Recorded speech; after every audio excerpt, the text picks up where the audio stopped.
আসসালামু আলাইকুম সুপ্রিয় শিক্ষার্থীরা, তোমরা যারা সামনে এসএসসি পরীক্ষা দিবা তাদের কথা বিবেচনা করে আজকে আমি অনুপাত ও সমানুপাত থেকে একটি গুরুত্বপূর্ণ অঙ্ক বাছাই করছি। এই অঙ্কটি আজকে আমি সমাধান করব।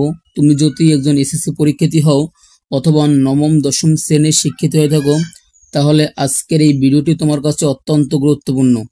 আর এ ধরনের ভিডিও তুমি যদি প্রতিনিয়ত পেতে চাও তাহলে অবশ্যই তুমি আমার চ্যানেলটি সাবস্ক্রাইব করে দিবা, যাতে পরবর্তীতে কোনো গুরুত্বপূর্ণ গণিতের ভিডিও আপলোড করা হলে তোমার কাছে সরাসরি নোটিফিকেশন চলে যায়।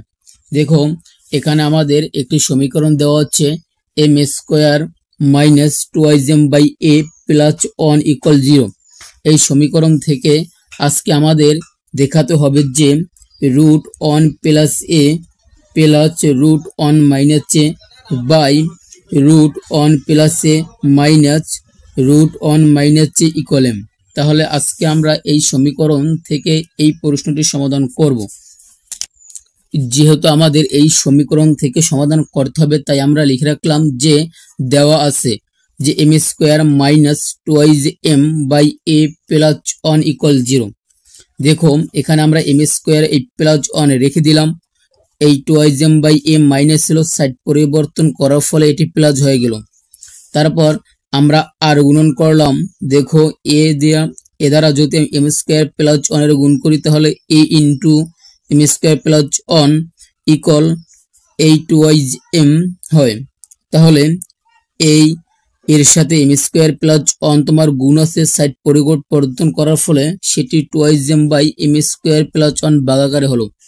দেখো, আমরা এর নিচে মনে মনে অন ধরলাম এবং যোজন বিয়োজন করলাম। তাহলে যোজন বিয়োজন করার একটা সহজ কৌশল হলো এ উপরেও লিখতে হবে, নিচেও লিখতে হবে, প্লাস যেহেতু যোজন তারপর বিয়োজন, তাহলে নিচের সংখ্যা উপরেও লিখতে হবে, নিচেও লিখতে হবে। অনুরূপভাবে এই উপরে যা ছিল এটা উপরেও লিখতে হবে এবং নিচেও লিখতে হবে। তারপর যোজন এবং বিয়োজন তার যোগ দিয়ে আমরা লিখলাম এই এম স্কোয়ার প্লাস 1 উপরেও লিখলাম এবং নিচেও লিখলাম। তাহলে এই মাইনাস থাকার কারণে পরবর্তী যে সাইনগুলো ওটা বিপরীত সাইন হবে। দেখো, আমাদের এই A plus 1 by A minus 1, এখানে আমরা এই এম স্কোয়ার সাইড পরিবর্তন করে অর্থাৎ মাঝখান থেকে আমরা প্রথমে আনলাম এই 2m, এটা ছিল প্লাস, এটা নিলাম মাঝখানে এবং প্লাস 1 বাই এই এম স্কোয়ার আমরা সামনে আনলাম। তারপর এই মাইনাস থাকার কারণে এই প্লাস মাইনাস মাইনাস এই 2m মাঝখানে নিলাম, এই মাইনাস মাইনাস প্লাস 1। এখন দেখো, এই A plus 1 by A minus 1 equal M square plus 2m plus 1 by M square minus 2m plus 1। এটা কিন্তু আমাদের সূত্র আকার চলে যায়। যেমন বিষয়টা হচ্ছে তোমার যে আমরা যদি এই এম কে মনে মনে এ চিন্তা করি তাহলে এই এ স্কোয়ার, আর বি কে যদি আমরা অন চিন্তা করি তাহলে এই সূত্রের 2, এ বলতে তোমার এই এম বুঝায়, বি বলতে আমরা অন ধরছিলাম তাই অন, প্লাস বি স্কোয়ার বলতে অনের উপর স্কোয়ার। যেহেতু অনের উপর তুমি যতবার গুণ করো অথবা ভাগ করো তাহলে ওই সংখ্যাটি হবে। অর্থাৎ আমাদের এ প্লাস বি হোল স্কোয়ারের সাথে A square plus 2ab plus B স্কোয়ারের সাথে মিলেছে। আমরা এটুকে যদি এই A square plus 2ab plus B square চিন্তা করি তাহলে সূত্র পরে আমাদের A plus B whole square.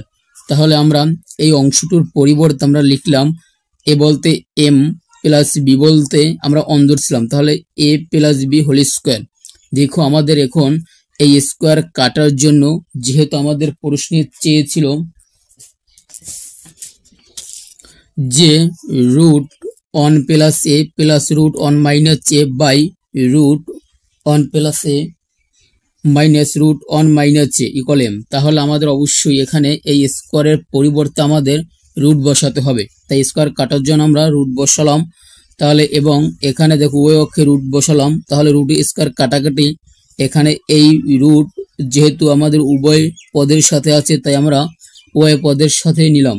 Root a plus 1 root a minus 1, এখানে রুট এ স্কোয়ার বাদ, তাহলে বাকি থেকে m plus 1 by m minus 1। এখন আবার পুনরায় যদি আমরা যোজন বিয়োজন করি তাহলে